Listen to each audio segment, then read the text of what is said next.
Comme je disais tout à l'heure, c'est une ambition légitime de prendre part aussi aux activités politiques de mon pays. Pendant combien de temps nous allons rester sur le banc en train de voir la vieille classe politique se bouffer le nez, rendre l'économie du pays exsangue, voler, violer. Et je pense pour ma part que il faut que les choses changent. Et la première préoccupation serait que tous ceux qui ont animé le débat politique depuis les indépendances jusqu'à nos jours prennent la retraite. Parce que le pays appartient à tout le monde.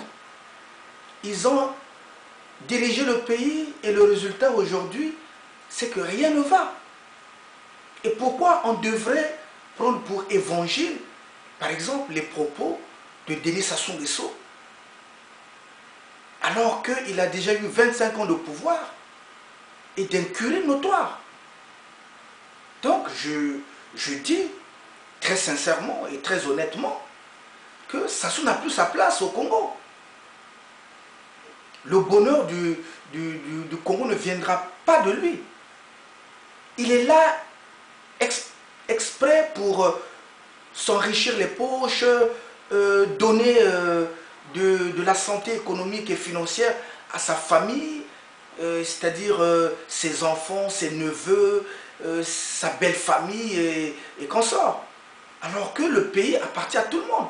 Pourquoi on ne redistribuerait pas la richesse nationale équitablement à tous les enfants du Congo? En quoi est-ce la famille Sassou Nguesso, le clan Denis Sassou Nguesso, est mieux que le Congolais lambda? Donc, moi je m'insurge. J'ai décidé de façon consciente de prendre part à l'activité politique, de donner mon point de vue. Parce que je suis Congolais et il est de mon devoir aussi de participer, d'apporter l'eau au moulin et de sortir le pays dans la difficulté où elle se trouve. Je reste modeste, je ne dis pas que c'est moi qui ferait que le pays va recouvrer sa liberté économique, son indépendance politique, mais je considère que j'ai une infime responsabilité, j'ai une contribution personnelle aussi à l'édification d'une société plus juste au Congo-Brazzaville. Et je pense aussi qu'il faille dissoudre l'armée. Parce que le militarisme en Afrique, on a vu avec l'expérience, ne servent qu'à un homme, qu'à une dictature. Parce qu'on sait très bien, s'il n'y avait pas l'armement lourd, il n'y avait pas des exercices militaires, Sassou n'aurait pas ostentoirement eu le courage de se déclarer élu à l'issue de la mascarade politique, mascarade électorale. Quand on sait très bien comment le peuple a voté. Donc, je dis qu'il faut rechanger les choses. Il faut reconsidérer la façon de gérer le Congo. On ne peut pas aussi continuer dans cette mentalité qui consiste à faire croire aux autres pour faire de la politique au Congo ou bien pour bénéficier d'un poste politique, il faille être membre de la franc-maçonnerie, il faut avoir le soutien de la France ou de quelques opinions politiques internationales. Non, nous sommes Congolais et c'est à nous de réorganiser, s'il vous plaît, notre pays. Les autres ne viendront que pour nous donner un coup de main. Et la France-Afrique, ce machin-là, il faut bien déclarer la guerre. Et à la limite, prononcer le deuil. Parce que c'est une misère, la France-Afrique, pour les Africains. Aujourd'hui, l'Europe est en train de se liguer pour empêcher l'Afrique, les Africains, à venir immigrer. On est tous d'accord qu'on est bien que chez soi. Mais comment voulez-vous qu'on reste dans nos pays quand bien même que la politique nationale dans nos pays ne favorise pas l'émergence d'une élite, ne favorise même pas des politiques de nature à permettre aux Africains de bénéficier de leur richesse, de la richesse de leurs économies. Donc, je dis qu'il faut que Sassou parte du pouvoir.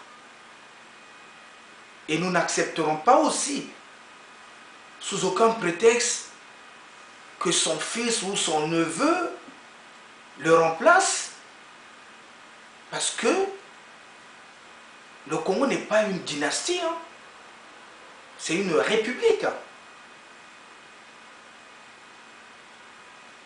Donc je serai opposé, du moins en ce qui me concerne, à cette politique qui consiste à voler de l'argent du pays, aller le placer dans les paradis fiscaux et laisser les populations dans la disette. Cette politique qui consiste aussi à affamer exprès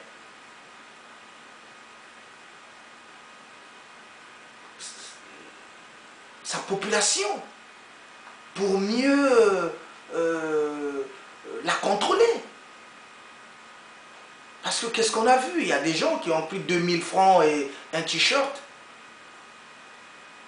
Pas parce qu'ils sont pour Sassou Nguesso, mais c'est pour la simple raison que les 2000 francs peuvent leur permettre d'assurer un repas ou d'acheter quelque chose, d'assouvir un besoin. Donc, je dis aux Congolaises et aux Congolais de ne pas accepter la familiarisation du pouvoir. Sassou n'est pas le propriétaire du Congo-Brazzaville. Ce n'est pas sa propriété. Il a fait son temps. Maintenant, il faut qu'il laisse la place à d'autres personnes, à des ambitions juvéniles. Ceux qui ont envie de construire le pays d'une autre manière, avec notre façon. Et moi, je soutiendrai les politiques qui consistent à changer les choses, mais en profondeur.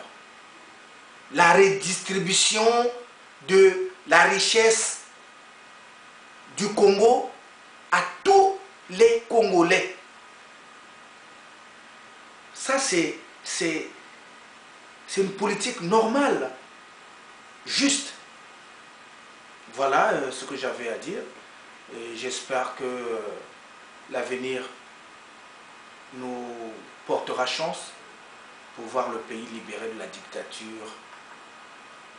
Et je demande aux Congolaises et aux Congolais de garder confiance en l'avenir. Voilà, je vous remercie.